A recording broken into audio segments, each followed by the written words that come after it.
Hello and welcome to our first Act Green webinar. Thanks for taking time out of your day to join us. I'm Katie Haines, CEO of Indigo, and I'm delighted to be hosting this session today on behalf of Indigo, our sponsors Point One and our partners at the Insights Alliance. Quick bit of tech before we get started. We really want to hear your thoughts and questions on the results, and we'll have a Q&A at the end of today's webinar. If you're joining us on YouTube this morning, please use the chat to add your comments and questions.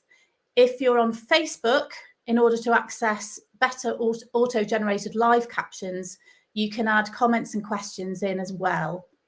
Captions should automatically appear, and you can turn them on using the CC button or by going to your settings. If you have any problems at all, please email Helen Jones on the email address shown there, and we'll put that in the chat as well, and she should be able to help. The webinar slides and a recording of the session will be available in the next day or two.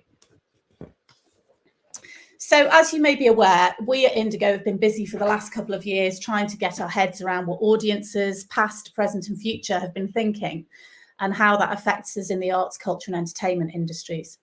Our focus was very much on the impact of COVID as we all navigated a new and scary world and tried to really understand how customer sentiment needed to shape how we communicated with and reassured our audiences. Thank you to everyone who's been on that journey with us so far.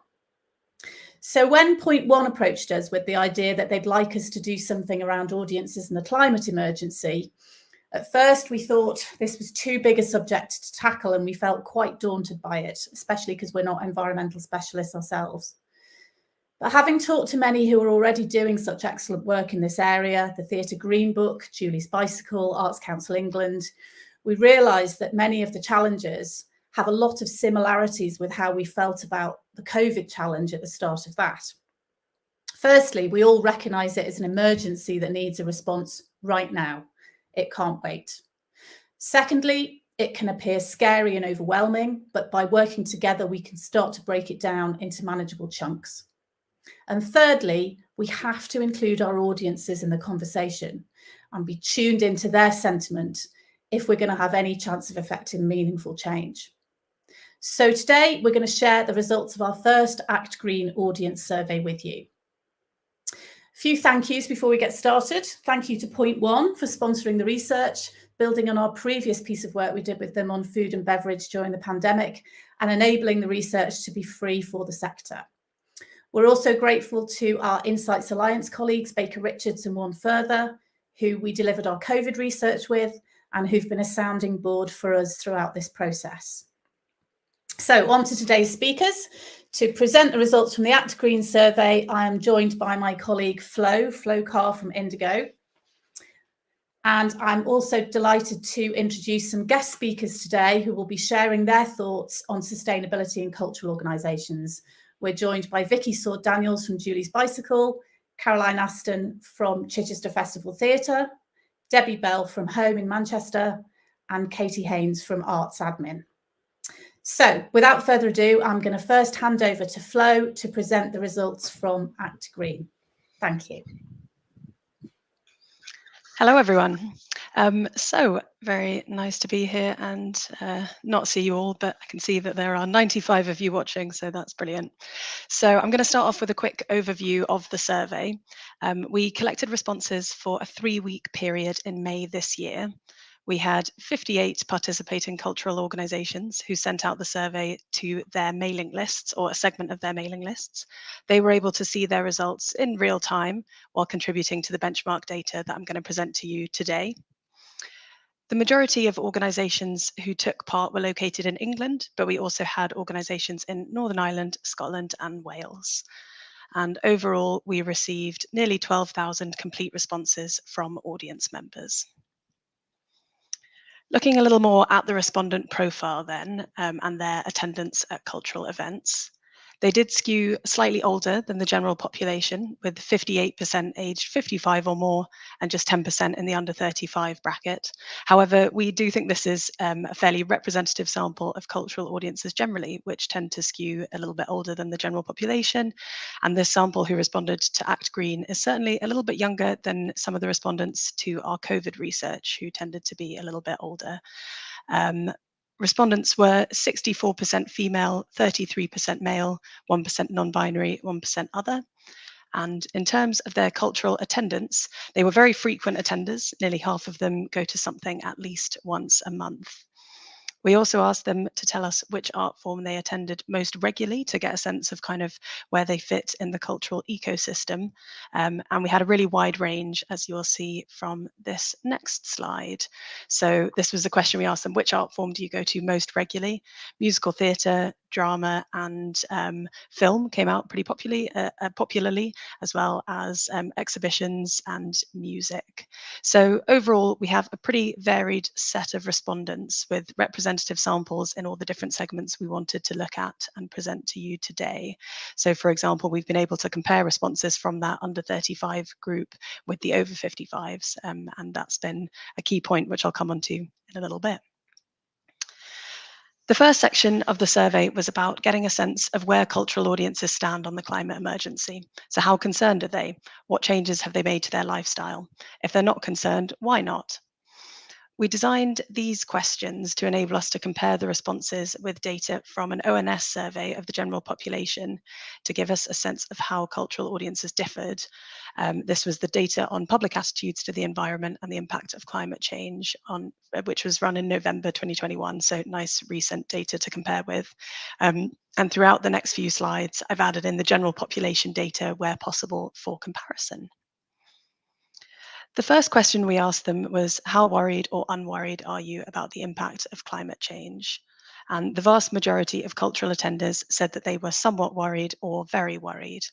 They were also more worried than the population in general, who still are pretty worried. So you can see that 86% of cultural audiences were worried compared to 76% of the general population. So this is a segment who are very engaged already, we can see. We wanted to have a look at how this played out when cut by the three different age groups. So we've split it into under 35s, 35 to 54, and 55 plus. And among our respondents, there isn't a huge variation. So 91% of under 35s were worried, 88% of 35 to 54s, and 86% of 55 and overs. So you can see, slight younger people, slightly more worried, but generally across all age groups, it's pretty consistent. So now let's have a look at just those who say they were kind of neutral on this, or somewhat unworried, or not at all worried, and try and dig in a little bit more into what's going on there. So those people accounted for 14% of our respondents, and we asked them from which of a selection of reasons were they not worried about the impact of climate change. And the four which came out most clearly in green for our Act Green respondents and grey for the general population, comparing with that ONS survey, were that there are more urgent priorities, the impacts were exaggerated or would not impact them for a long time, and that they didn't know much about it. There were a couple of interesting differences compared to the general population. The first is that our cultural respondents were more likely to say that there were more urgent priorities. And I think possibly that the timing for the two surveys is key for this one. So the ONS survey took place in November, so obviously before the invasion of Ukraine or the impact of the cost of living crisis in the UK. So possibly that variation is due to a bit of that kind of timing of when the two surveys ran. But there's also a big difference in this one. I don't know much about climate change. So only 11% of Act Green respondents compared to 35% of the population chose that option. So we then asked all respondents to what extent they'd made changes to their lifestyle to help tackle climate change. And 21% of cultural attenders had made a lot of changes, and a further 73% had made some changes. This is higher than the general population, with only 10% of whom have made significant changes. Interestingly, if you compare that with the previous slide, you've got 14% of the respondents in the kind of neutral or not worried, but only 6% have not made any changes at all. So drilling down again into that 6% who've made no changes, we asked them why, and the highest responses were that they didn't think they could have an impact. Sorry, that's one too many. Didn't think that they could have an impact, or that large polluters should change before individuals. But also there were significant proportions saying that it was too expensive, they didn't know how to make changes, or that eco-friendly alternatives were not as good. So, what role do audiences expect cultural organisations to play in all of this? We asked respondents to tell us how far they agree with the following statement, which was cultural organisations have a responsibility to influence society to make radical change to address the climate emergency. And 77% of our Act Green respondents agreed with this, more than 3/4. And this was even higher among our under 35 respondents, at 86%. And overall, only 10% of people didn't agree with this. So we can see here audiences thinking that cultural organisations have a responsibility. We then asked them how much importance they thought cultural organisations place on playing an active role in tackling climate change. And we asked this both of cultural organisations generally that they visit and then the one who sent them the survey. So the response is pretty positive when you look at organisations generally. You've got 17% saying great importance, 57% at least some importance, 11% very little, and only 15% saying they don't know. But there's a slightly different picture when we asked it specifically of the organisation who sent them the survey.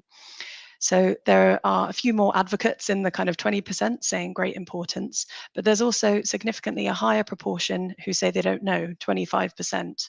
So overall sentiment towards cultural organisations and the role they're playing seems fairly positive, but when it gets into the kind of specifics of what the organisation that sent them the survey is doing, audiences are a little more vague.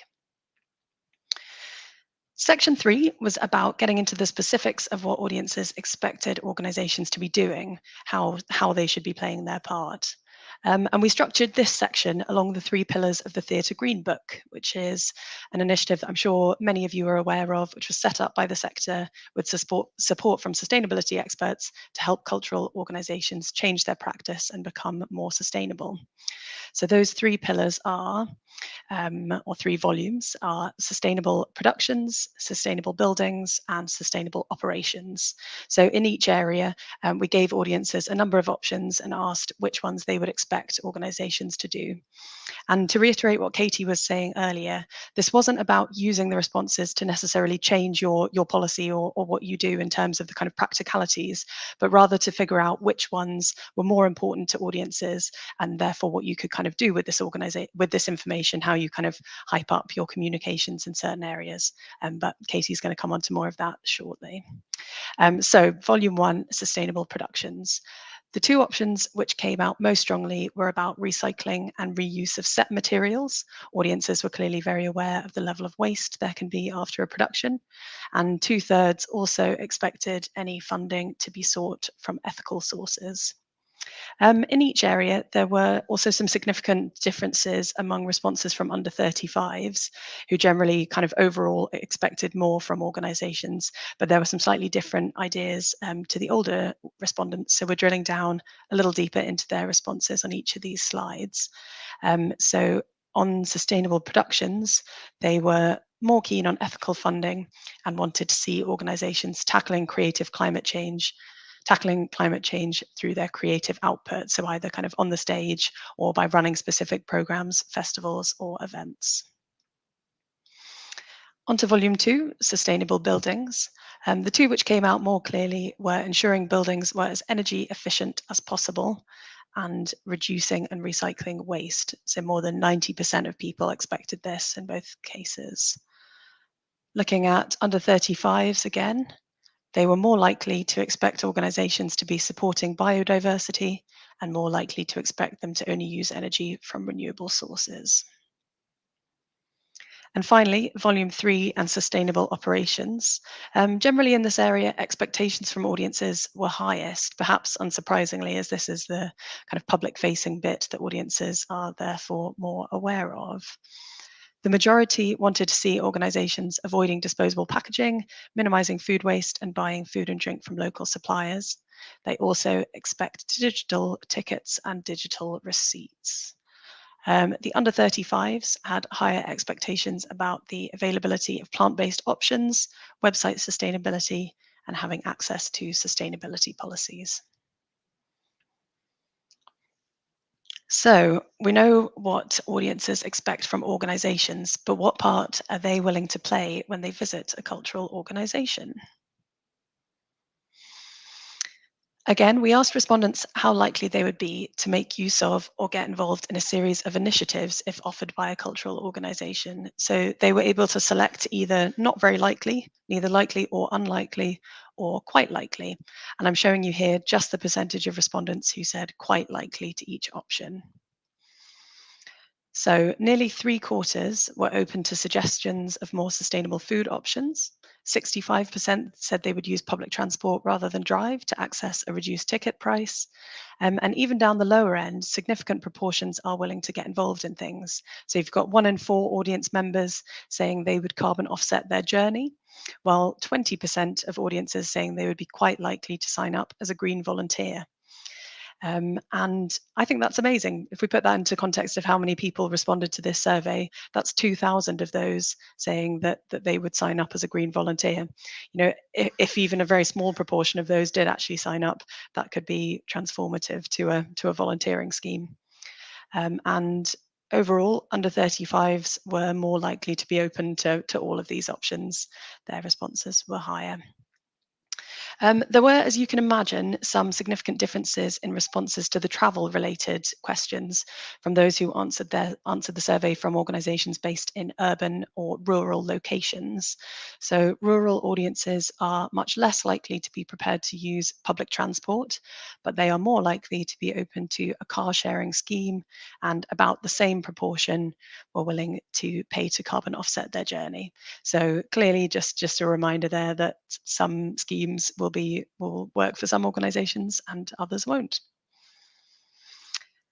So we also asked about which of a series of fundraising campaigns they would support. Again, I'm showing here just the percentage of respondents who said quite likely to each option.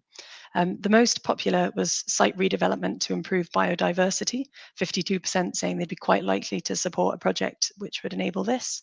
47% would support building redevelopment to improve energy efficiency, and 41% would support redevelopment of artistic projects for schools and the community.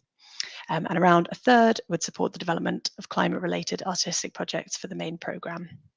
Again, there were some differences in age. Under 35s here in pink were generally more likely to say they'd be willing to support these fundraising initiatives, particularly higher when compared with the 55 plus when it came to the artistic projects. And finally, speaking of fundraising, how do your previous donors and supporters fit into all of this?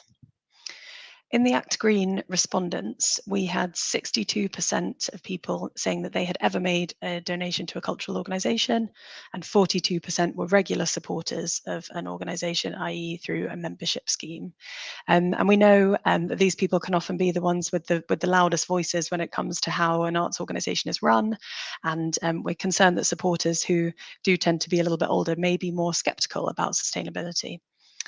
But we were totally wrong. So when comparing how concerned they were to those respondents who don't support, supporters and donors were actually more concerned, with 90% saying they were worried compared to 74% of non-supporters. They were also much more likely to agree that cultural organisations had a responsibility to influence society compared to the non-supporters. And overall, therefore, it's not really a surprise that they were more likely to say that they would support the various fundraising initiatives that we put forward. As with overall respondents, they were more likely to support site and building redevelopment, but they were also interested in supporting the development of artistic work. So that's it for my kind of whistle-stop tour of our Act Green results. And I'm pleased to share that the full results will be available in a report in the next few days. And I'm now going to hand over to Katie for a bit of summing up and analysis about what all of that means. Thank you. So let me just sort this out. Okay. So I'm just going to give you a few thoughts on the data that we've seen and what I think the implications might be, not for your environmental policy or delivery. I'll leave the experts to talk to you about that, but on what I think it means for audiences, visitors, and your communications with them. So there's three things I want to pull out. The first one is that your audiences want you to do this. Cultural organisations are clearly more concerned than the general population about climate change, and have made more changes than the general population. And yes, under 35s are more concerned and more engaged, but let's not assume that that means your older audiences aren't. And 90% of them agree, and yes, it's even 90% of the older people as well, that cultural organisations have a responsibility to influence society, not just to do our bit, but to help change hearts and minds. Of those who are less concerned, that they're a very small proportion, but I think it's important to recognise they largely think that what they do won't make any difference, or that they think they're compromising on quality by doing so. And I think those are key messaging points that we'll pick up on, and you need to think about in your communications. So secondly, that brings us on to the communications challenge. The first bit of that is that audiences don't know where you stand. Katie, I'm just going to pause you there because we don't have your slides, I'm afraid. Oh. So you might need to share, and then we can add your slides in. Sorry, let's try that again.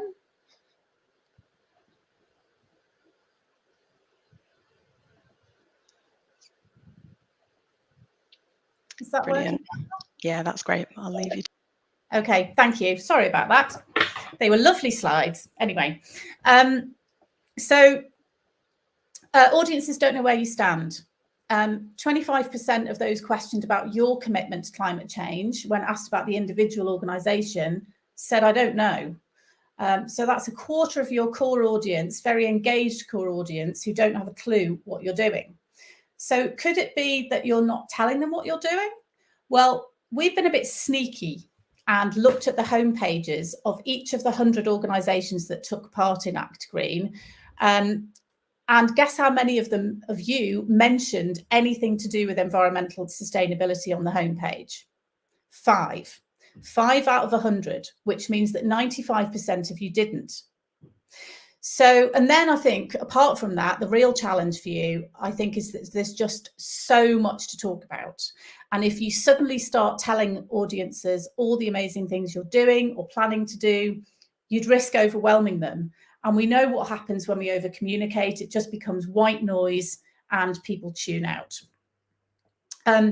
So how confident does your organisation feel about talking about sustainability and leading radical change? Are you all clear which messages you're prioritising and why? How do you make those decisions? So I'm just going to give you a couple of thoughts that might help with that. Firstly, you need to decide which bits of your sustainability efforts you're going to talk about. You can't communicate everything. And maybe a good place to start is to look at your own results if you took part in this. I'd encourage you to dig that out and have a look at what your audiences expect you to do and what's important to them.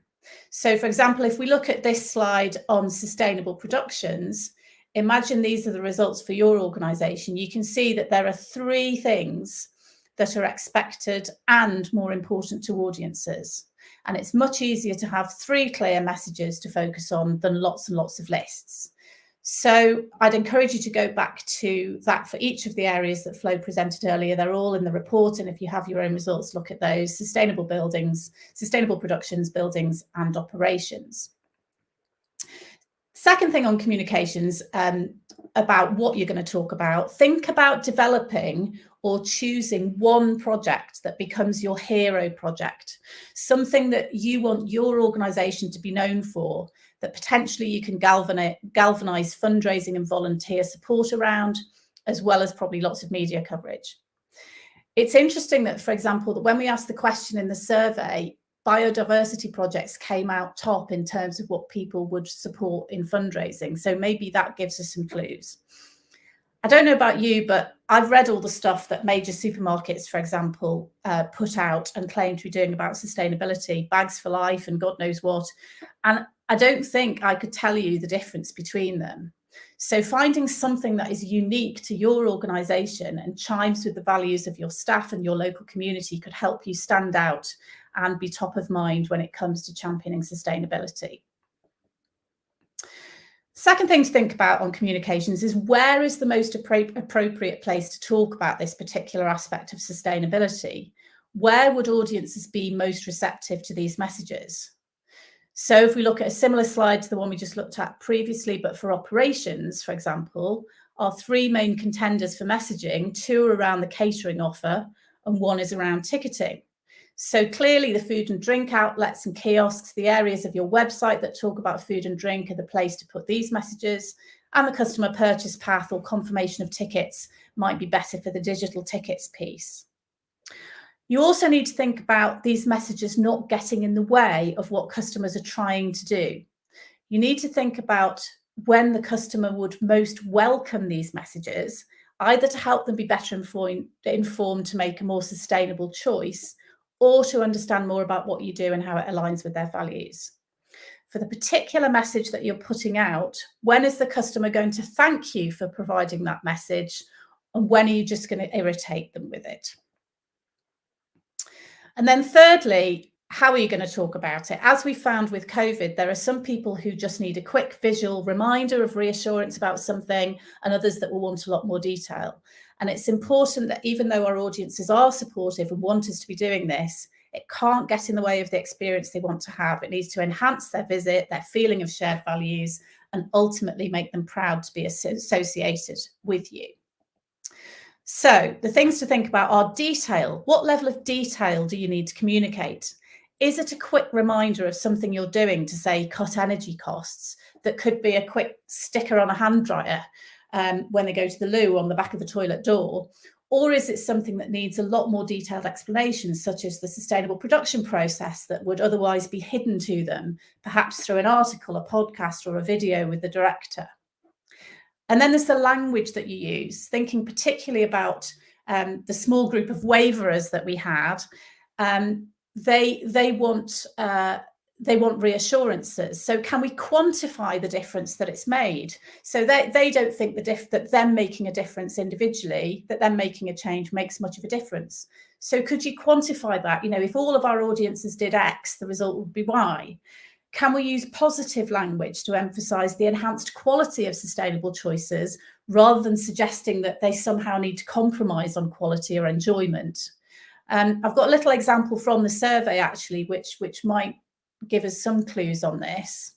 So when we asked people what was most important to them, only 3% said the availability of plant-based options, which is broadly the same as the percentage of the UK population who, according to the Vegetarian Society, are vegan.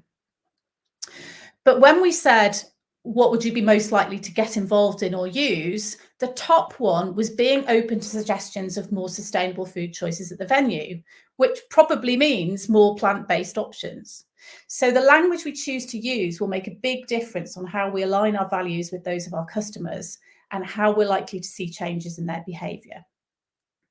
And then the third and final point I want to make before we go on to our guest speakers is that I just wonder if there's an audience development opportunity here. You know, we've spent the last 2 years looking at audiences we've just done missing audiences, all the people who are not coming back, and those after COVID, and those who are coming back are saying they're going to come back less frequently. And a consistent thing throughout it has been that the under 35s are less worried about coming back to arts organisations than older people. And what we know about the under 35s is climate is top of their agenda, and they're the most likely group to be receptive about the climate emergency and to volunteer and get involved and to support you financially. Now, for years, I'm old enough to have been in this business for a long time, and for years we've kind of accepted that the most frequent and loyal attenders are the older ones, and that donors and members are retired, and that young people are a bit flaky. But perhaps this is our moment to find a way of engaging a whole new generation of audiences and donors and volunteers using the opportunity of an invigorated approach to sustainability. We will have to do things differently. Old style membership schemes probably won't work, but I do think there's a door opening that's ready to be pushed for those who can be creative enough to harness it. I don't know quite how that manifests itself yet, and I look forward to seeing your creative juicers get to work on that one. So let me just sum up those. Okay, so I am going to stop sharing my screen, and I am going to introduce the first of our guest speakers. So I can find my notes. So first of all, I'm going to introduce Vicky Sword-Daniels, who is Arts Council England Programme Lead at Julie's Bicycle. Welcome, Vicky. Hello, Katie. Hi, everyone. So I've been asked just to talk a little bit about Julie's Bicycle, some of our work and some of our resources. So let me just move across to my slides. So as Katie said, so for those of you who don't know about Julie's Bicycle, we are a pioneering non-for-profit organisation who work to mobilise the arts and culture to take action on the climate and ecological crisis. So we were founded in 2007, which makes us nearly 15 years old, and we now work across the arts and culture sector, partnering with thousands of organisations, both in the UK and internationally. And our team combines cultural and environmental expertise, and we focus on policy change, trying to meet the climate crisis head on. And we believe at our core that a creative community is best placed to power action on climate change, because we're so uniquely placed to transform the conversation and tell those stories around climate change and translate it into action. So that's where we are, and we try to support arts and culture organisations to reach net zero, to restore nature, to inspire public action, and to champion climate justice. So this is what we do. We work at the intersection of environmental sustainability and the arts and creative industries, and we do all these things in bubbles in the middle. So we offer a series of free events, resources, carbon tracking tools, training and consultancy to help equip organisations with the knowledge and the confidence to speak out on the issue. So lots of our resources, lots of things are freely available on our website, so do go and have a look. We have a comprehensive library of good environmental practice on there, which is co-created with thousands of organisations in the creative sector that we've worked with. So one of the key things that we do is we work with the Arts Council England on their environmental programme. So we've been delivering this programme in partnership with the Arts Council England since 2012. So we've been doing it for a decade. At this time in 2012, the Arts Council became a really pioneering organisation. It was the first cultural organisation in the world to embed environmental reporting into its funding agreements. So it meant that all of its national portfolio organisations, NPOs, had to meet funding agreements, which is interesting because it was reporting data, but it was also connecting to what Katie was talking about. It's about committing to action. So it's about developing policies and developing action plans as well to support. And those aren't just pieces of paper. Your policy is your statement, your commitment, your public communication of what you're going to do, what you stand for and who you stand with, and what you're going to do about the environmental crisis. So where, a quick win, as Katie says, really is to get that on the front page of your organisation's website, because lots of organisations in the sector have those policies and action plans in place. So we help those funded organisations to report on annual environmental impacts. So we do that for a year. We support them to take action, and obviously we provide resources and tools and briefings to help build literacy across the sector. So I wanted to share some quick results from our last year's data. So complementing the survey that Indigo has run, each year we we collate the results during a reporting period of organisations from the MPO portfolio reporting on the Creative Green tools. So that's both their impacts, environmental impacts, but it's also beyond carbon, which is sort of all the benefits and values beyond just a carbon footprint that organisations gain from taking an environmental stance. So despite the fact that you may notice this was 2021 data, so this was a pandemic year. We started from April 2020 and ran through to the end of March 2021. So this year pretty much encapsulates all of the closures, the furloughs, the redundancies that really impacted the sector in that year. But I'm happy to say that despite that context, over half of the portfolio still chose to report, even though environmental reporting was not mandatory this year. Many reported on the Beyond Carbon section, so those other environmental action and benefits and value that organisations see. We also ran a parallel survey this year to understand environmental perspectives and priorities of organisations, just to see where people were at following with the impact of the pandemic. It's not over, of course.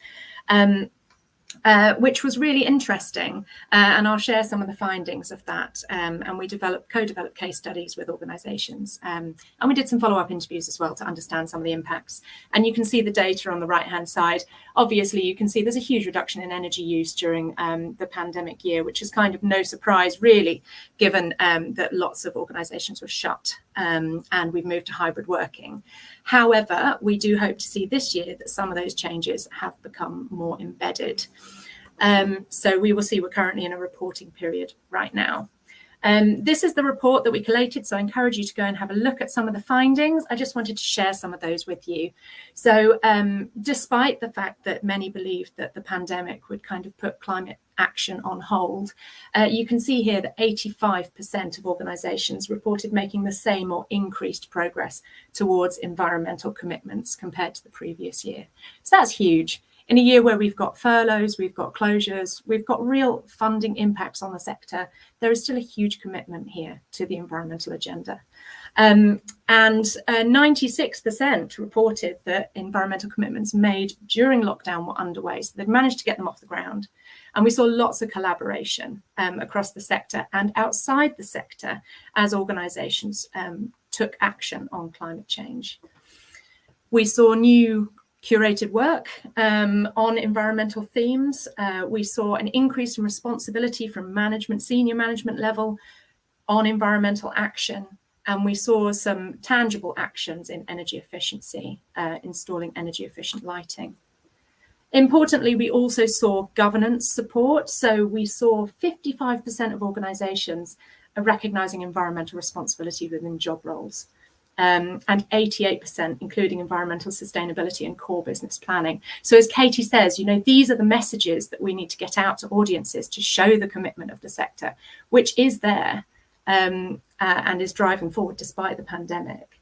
I just wanted to share this because this is important. So organisations themselves, beyond the kind of obvious moral and ethical benefits and the financial benefits, have also found that having a policy and environmental policy is really useful for supporting their action plans. It's inspired creative responses and it's benefited their teams. So they've reported team morale and well-being benefits as well from doing this work.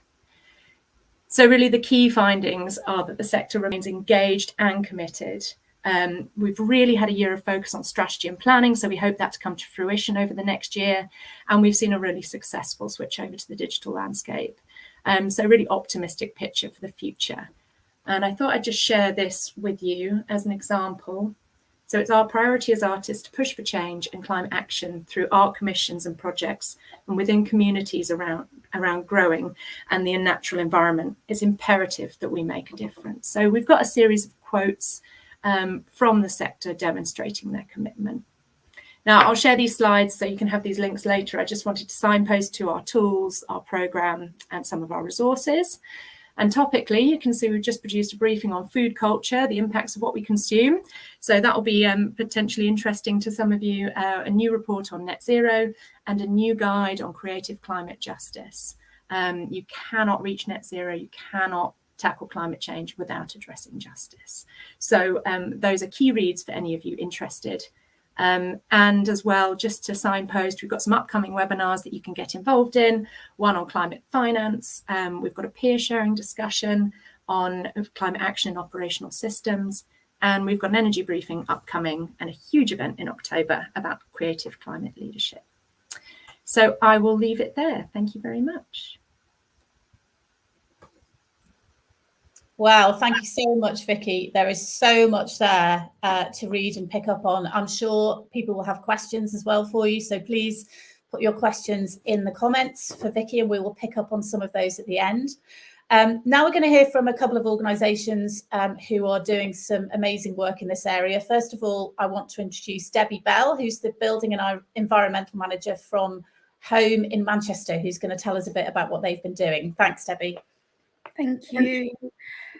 So I'm going to talk about communicating climate change with our audience.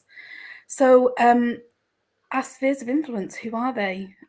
In a venue such as Home, of course, it's our audiences and our visitors. And who better than to tell the story than our staff? So how do we engage our teams?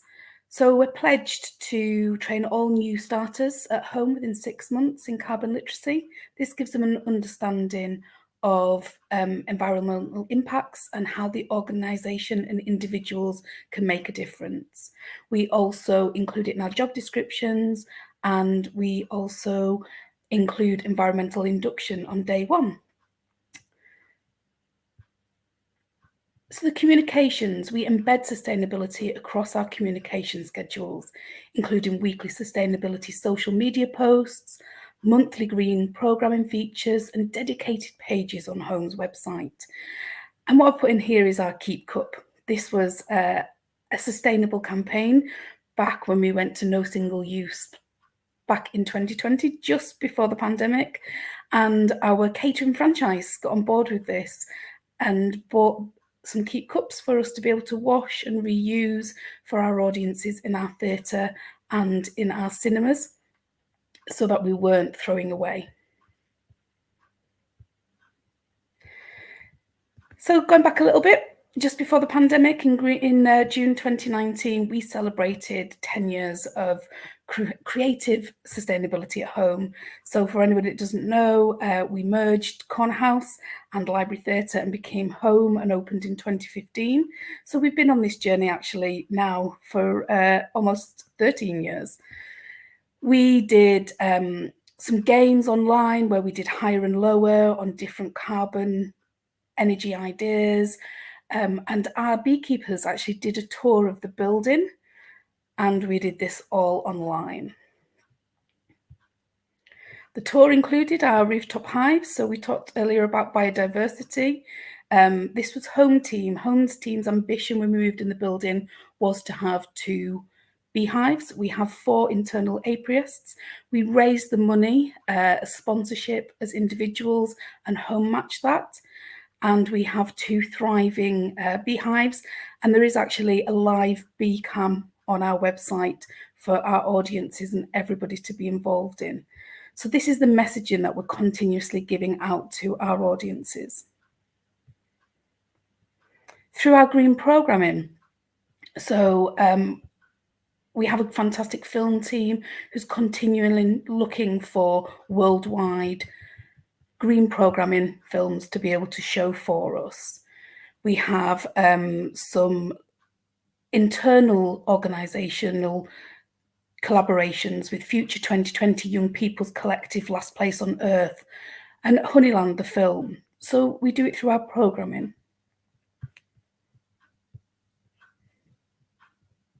Sorry, just having an IT glitch. And then I'm hoping my slide will play, but maybe not. So on our website and before our screens at Home in the building and before our film screenings, we show our audiences what our current carbon footprint is. So it's a little short URL, which unfortunately isn't showing on here. And we can look at this on our website. You guys can go on and have a look.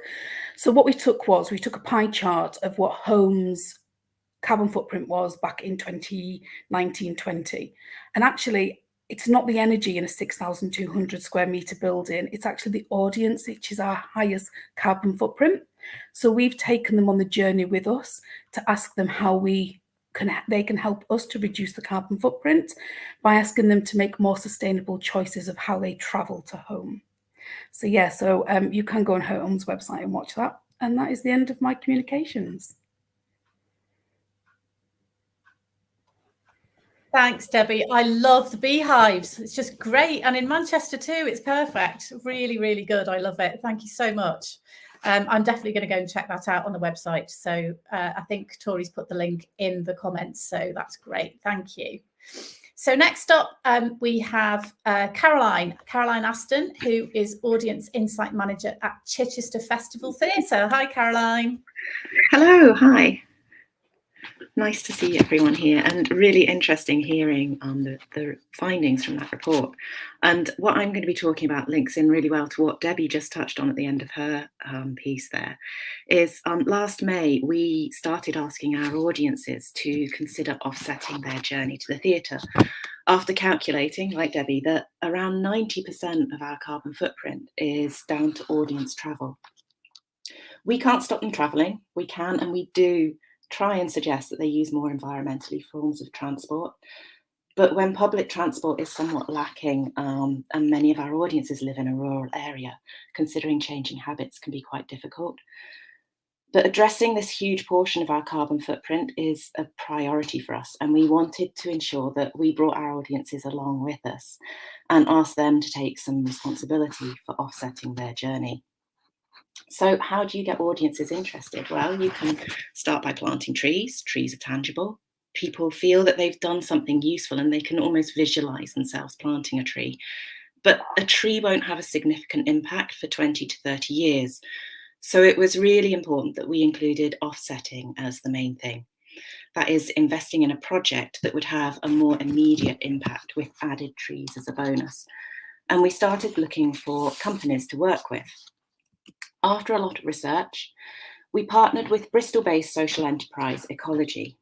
They work alongside recognised reforestation organisations to plant forests in Madagascar, Nicaragua, Mozambique, as well as some UK planting projects. They fund climate change solutions throughout the world that are verified through Vericarbon Standard, a gold standard for global goals. And these projects can range from producing electricity from solar power in Vietnam, where traditionally 65% is produced by fossil fuel plants, to providing cleaner cook stoves in Ghana and Zambia. The impact of carbon reduction through these projects is immediate. With Ecology, each international tree that we plant costs 24p, and each equivalent tonne of carbon removed costs £9.45. Now, I think it's important to just state that offsetting and tree planting is not the whole answer. It can be seen as greenwashing or as an alternative to making the real and significant changes that are needed. But used in conjunction with other improvements we're making, it helps to address the impact of audience travel while we work on other solutions. So how do we ask audiences to offset their journey? Well, we sell it alongside the ice cream and programme vouchers. We encourage audiences to offset the carbon footprint of their journey to the theatre as part of their ticket purchase. The booking process is the ideal opportunity to engage the highest number of people. We use Spectrix and we've placed it alongside the supplementary items for two reasons. Firstly, it appears with each production booked, as they should offset, our audience should offset every journey. And not just once at the checkout. And secondly, probably more importantly, as a charity, we need to distance it from the donation ask at the checkout, because this is about the audience taking responsibility for their action, their choice to come to the theatre, rather than a donation to us. When settling on how much to charge, we wanted to keep the price point simple. We did think about adding different options based on difference, but felt that this overcomplicated it. Having one affordable option felt more accessible, and it has a significant impact still. So we settled on £1, which offsets 55 kilograms of CO2 equivalent. Based on the metrics used by Ecology, this is equivalent to a 130-mile trip in an average car. And there's enough money left in that pound to plant 2 international trees. This means that the offset portion more than covers an average audience journey, and the trees are a bonus. Since we started this project a year ago, our audiences and staff have offset just under 690 tonnes of CO2 equivalent. That's 529 flights to San Francisco and back, or driving around the Earth 69 times. And we've planted just over 23,000 international trees. It doesn't really touch the overall impact of our audience travel, but it is a start. In the first year of this project, 7% of bookers have chosen to offset their journey. That may seem small, but we think it's quite promising. And as we move out of the pilot stage of this project, we're looking at how we encourage our audiences to become more engaged with this initiative and evaluating the way in which we offset their journeys. You can view our international offsetting and trees planted on our ecology profile page and read more about our green initiatives and work on the CFT website. And that's it from me. Thanks, Caroline. That's brilliant. Thank you. So moving very swiftly on to keep the pace up. Finally, we've got Katie Haines, Head of Development and External Relations at Artsadmin, who's going to talk to us about Season for Change. And then we'll have some Q&As. So please put your questions in the chat. Hello, everybody. My name is Katie. My pronouns are she and her. As Katie mentioned, I work at Artsadmin. We are an interdisciplinary arts organisation. We're based in East London, but we work nationally, locally and internationally, delivering projects usually focused on social justice and climate justice. And I'm going to be talking about one of those projects today, and that was Season for Change, which was a programme we delivered from 2021 to 2022 to 2021, and that was in collaboration with one of our other panel members, Julie's Bicycle. It was a UK-wide cultural programme that inspired urgent and inclusive action on climate change. And we ran this in the run-up to COP26 in Glasgow, the date of which obviously changed because of COVID. But nevertheless, we still managed to deliver an amazing programme of works in collaboration with partners nationwide. The point of the programme was about encouraging artists and cultural organisations to put climate action at the heart of their creative practice and programming, and to platform voices that have been historically excluded from the climate conversation. So I'll just give you a few details about what we achieved during the 18-month programme. So we commissioned 15 artists and companies nationwide to create some amazing artworks and activities. You can see there's just a little image with CC's in lights below. That was a performance by Zena Edwards and many other collaborators and artists that used spoken word and performance to explore a world where the terrible, terrible situation where coffee and chocolate had become extinct. Imagine that. But it is possible, unfortunately, with rising temperatures. So they were exploring a kind of a speakeasy scenario where we were illicitly having coffee and chocolate there. So through these commissions, we connected with over 1 million people via press and media. Over 230,000 people actually engaged with the kind of commission activity, and 180,000 people engaged online. We opened up our website and invited arts organisations across the UK to also submit different events themed around climate action or climate change or the environment, and 230 events were submitted. Some water. And we were really happy to have supported over 100 artists and creatives with paid opportunities through what it was a very challenging time because of it being the height of the pandemic. We organised sector events. These range from really practical workshops delivered by Julie's Bicycle, our partners, on how to, for example, make sure your events are delivered sustainably, to kind of artist-led discussions with climate scientists about climate justice and the kind of what's important right now and what can we do to change things. So Tori has kindly posted in the chat a link to the report that we produced back in April. This kind of showed the success, the reach and the impact of Season for Change. And I wanted to focus today, particularly because we're talking about audiences, on the audience research element of that, which we did in collaboration with the audience agency. We really wanted to find out whether people taking part in Season for Change or engaging with the commissions nationwide, whether it changed their perceptions of climate change or climate action. And we had some really interesting results, which I just want to briefly talk through today. So we found out that taking part in Season for Change activities increased mindfulness and awareness that people's personal choices have an impact on climate change. They also gained a greater understanding of the possibilities for combating climate change, and a kind of more of a positive approach that it's not too late. There was increased awareness and empathy that the severity and urgency of climate change impacts differently for different communities, both locally and globally. And these activities and events and commissions allow people to step outside their everyday life and focus on issues of climate change through taking part in immersive and multi-sensory activities. So Season for Change really, I suppose, it gave respondents and participants and audiences the opportunity to explore different perspectives and contexts for climate change. And one example of this I'll just highlight is, for example, Love Sega's project. Now, Love Sega did a music video campaign directly in response to the tragic death of Ella Adu Kissi Deborah, who died because of air pollution around the South Circular, which is a very busy road running through South London. The video campaign that he created in collaboration with schools and the local community reached over a third of the population living in Lewisham, raising awareness about the dangers of air pollution through a really beautiful song. And over 80% of the people surveyed said that the video made them more passionate about air pollution. So why is this research important, and why are we sharing it? Well, it's really important to us to show that it's not just the science, and it's not just big advertising campaigns and maybe greenwashing from larger kind of corporate organizations that influences people's perceptions of climate change.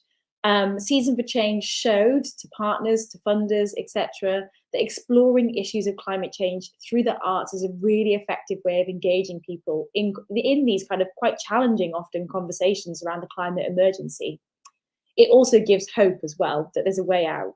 And I think it shows the power of the arts to influence people's perceptions and behaviours around the environment. And we hope, and we're planning more iterations of Season for Change, but also we continue to work and programme work around climate justice, that this research will help us to unlock more funding for climate-related arts projects in the future. Thank you for listening. Please do read the report that's been stuck in the comments. And if you do want to contact me, there's my email address. And also, please do follow Artsadmin on Twitter and Instagram for the latest kind of updates on our climate justice work. Thank you very much.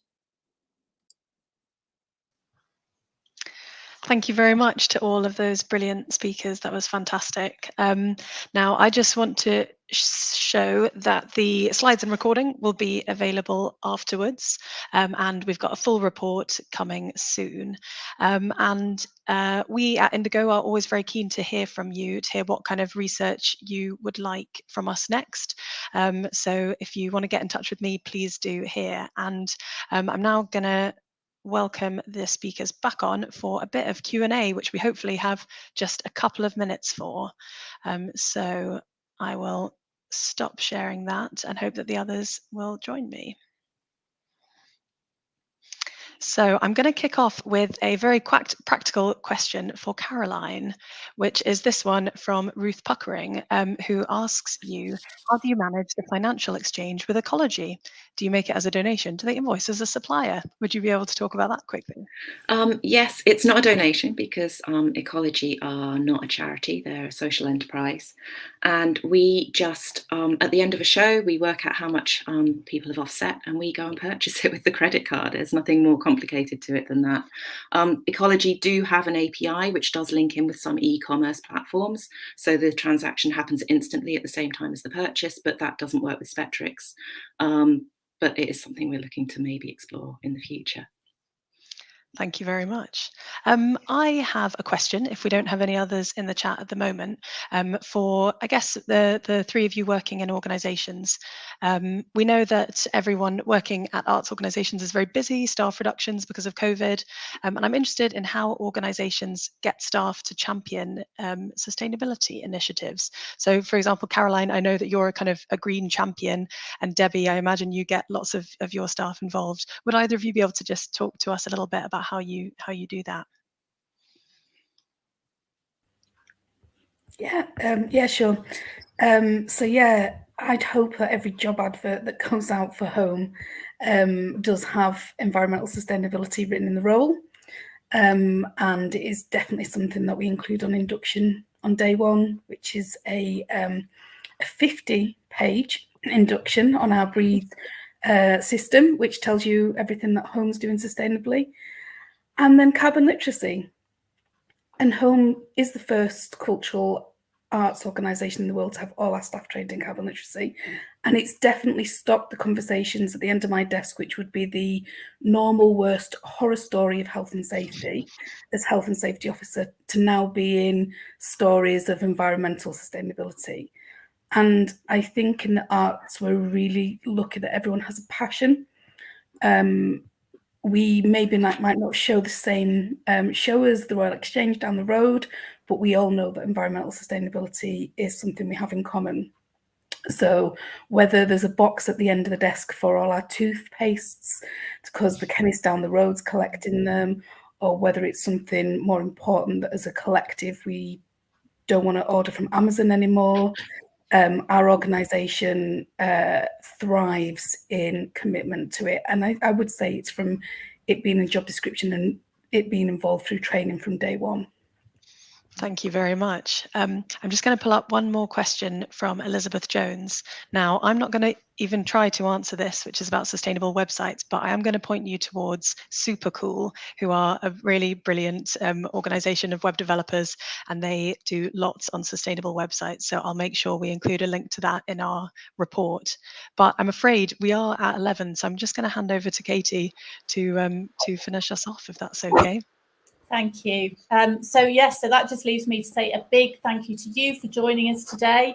Thank you to Point One, our sponsors, to the Backstage team at Indigo and Point One, and to all of our lovely speakers. And we really look forward to seeing you all soon and hearing from you and continuing the conversation. Thank you.